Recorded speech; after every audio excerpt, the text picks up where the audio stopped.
Hello, my lovely viewers. It is indeed a pleasure to have you on my YouTube channel, English by the Gargantuan. In today's video, we shall be looking at gerunds. Let us go for a short break for now. When we return, we shall jump right in.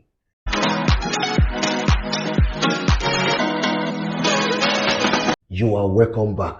Remember, we are looking at gerunds. Let us get started. A gerund is a verbal noun. A gerund is a verbal noun. It is a verb that ends with ing and takes the position of a noun or plays the role of a noun. It is a verb that ends with ing and takes the position of a noun or plays the role of a noun. For example, in the sentence, playing is a thing of joy, the word playing is a gerund. The word playing is a gerund because it is a verb, it ends with ing, and it is taking the position of a noun in the above sentence. How do we know that playing is taking the position of a noun in the above sentence? Let us substitute the pronoun it for playing in the sentence because a pronoun is a word used in place of a noun. If we can conveniently substitute the pronoun it for playing in this sentence, then playing is taking the position of a noun. Let us try it. It is a thing of joy. It is a thing of joy, and that is grammatically correct. So playing here is taking the position of a noun. I believe that is understood. Please note that if a verb ends with ing without taking the position or playing the role of a noun, it is not called a gerund. It is not called a gerund. Rather, it is called a present participle. It is called a present participle. For example, Roman figure 1. Playing is a thing of joy. If you look at this statement or sentence, you will find out that it contains playing. Playing here is a verb. It ends with ing. But let us check whether it is taking the position or playing the role of a noun. The best way to determine that is to substitute the pronoun it. Let us try it.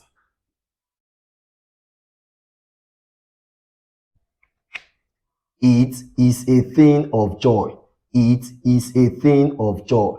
Insofar, I can conveniently substitute the pronoun it for playing here, then we say playing here is taking the position or playing the role of a noun, and it is a gerund. Roman figure 2. I am playing. I am playing.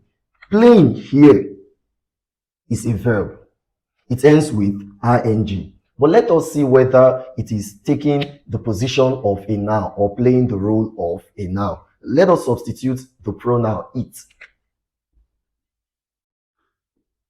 I am it. I am it.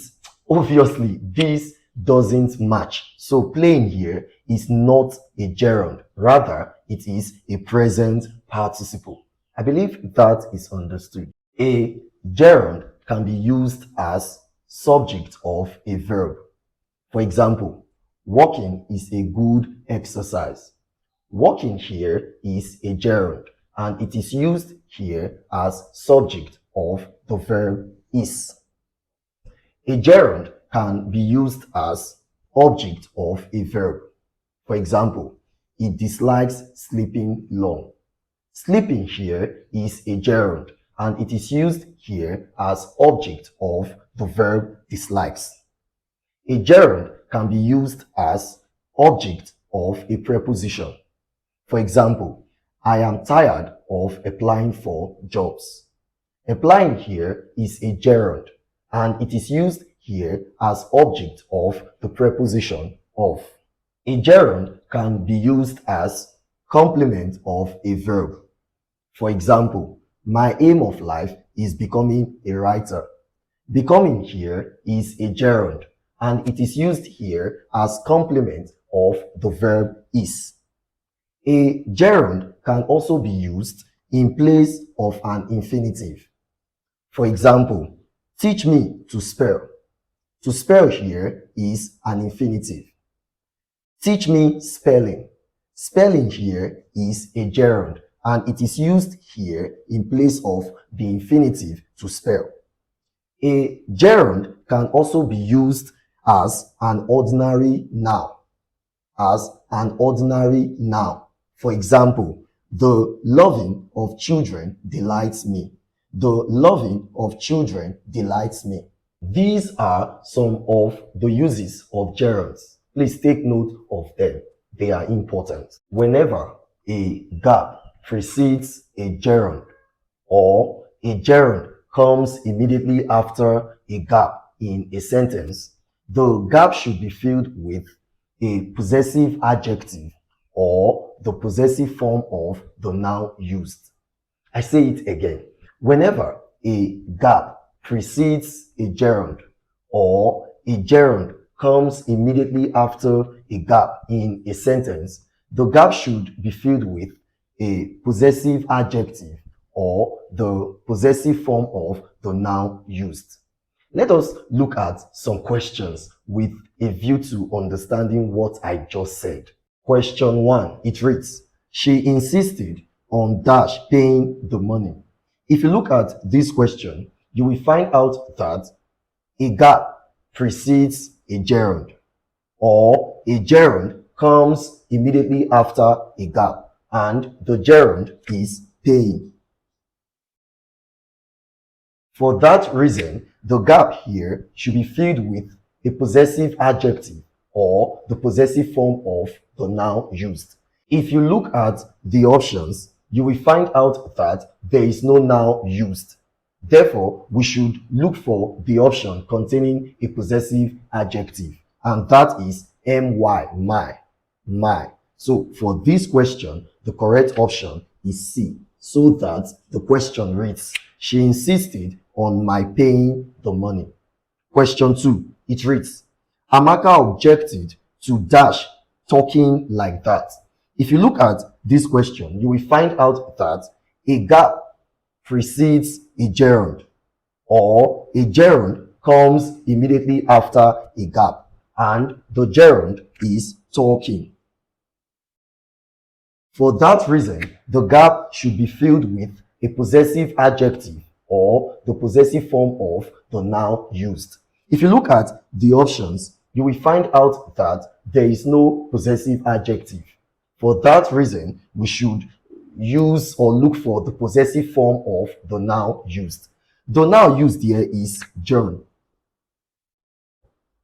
And you will agree with me that the possessive form of this noun gerund is gerunds with apostrophe and s. For that reason, the correct option for this question too is option A, so that the question reads, Amaka objected to John's talking like that. Question 3, it reads, the teacher does not like dash playing in the field. If you look at this question, you will find out that a gap precedes a gerund or a gerund comes immediately after a gap and the gerund is playing. For that reason, the gap should be filled with a possessive adjective or the possessive form of the noun used. If you look at the options, you will find out that no noun is used. Therefore, we have to look for the option containing a possessive adjective. And the possessive adjective we have here is our, our. And that makes the correct option for this question option C, so that the question reads, the teacher does not like our playing in the field. Please note that the possessive form of the noun should not be used with the gerund when the noun denotes a lifeless thing. I say it again. The possessive form of the noun should not be used with the gerund when the noun denotes a lifeless thing. For example, there is no danger of the roofs crashing. If you look at this statement, you will find out that it is wrong because the noun used here is the roof and it denotes a lifeless thing. For that reason, the possessive form of the noun should not be used with the gerund. The correct version of this statement is there is no danger of the roof crashing. You will find out that here the possessive form of the noun is not used because the noun denotes a lifeless thing. I believe that is understood. Let us continue. A gerund should be used after the following expressions with a view to, look forward to, is, am, or are used to, no use, accustomed to, devoted to, can't or couldn't help, can't or couldn't stand, would or do you mind, give up, good at, sorry for, feel like or don't feel like, is, are, am, was or were worth, apologize for, etc. In other words, after any of the above expressions, a gerund should be used. I believe that is understood. Also, a gerund should be used after the following words: prefer, hate, like, regret, deny, recall, enjoy, need, etc. In other words, after any of these words, a gerund should preferably be used. Let us look at some questions with a view to understanding what I just said better. Question 1, it reads, she traveled abroad with a view to dash a business partner. If you look at this question, you will find out that it contains an expression, and the expression is with a view to. Insofar this question contains this expression, the gap should be filled with a gerund, so that the correct option for this question 1 is option B. And the question reads, she traveled abroad with a view to finding a business partner. Question 2, it reads, I hate dash kept waiting. If you look at this question 2, you will find out that it contains a word, and that word is hate. For that reason, the gap here should preferably be filled with a gerund, so that the correct option for this question 2 is option C.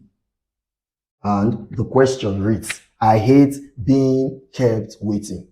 Question 3, it reads, we look forward to dash you at the reception hall. If you look at this question, you will find out that it contains an expression, and the expression is look forward to. Insofar this question carries that expression, the gap should be filled with a gerund, so that the correct option for this question 3 is option A. And the question reads, we look forward to meeting you at the reception hall. Question 4, and this will be the last question for today. It reads, your hair needs dash. If you look at this question, you will find out that it contains a word, and the word is needs. For that reason, the gap should preferably be filled with a gerund, so that the correct option for this question 4 is option C.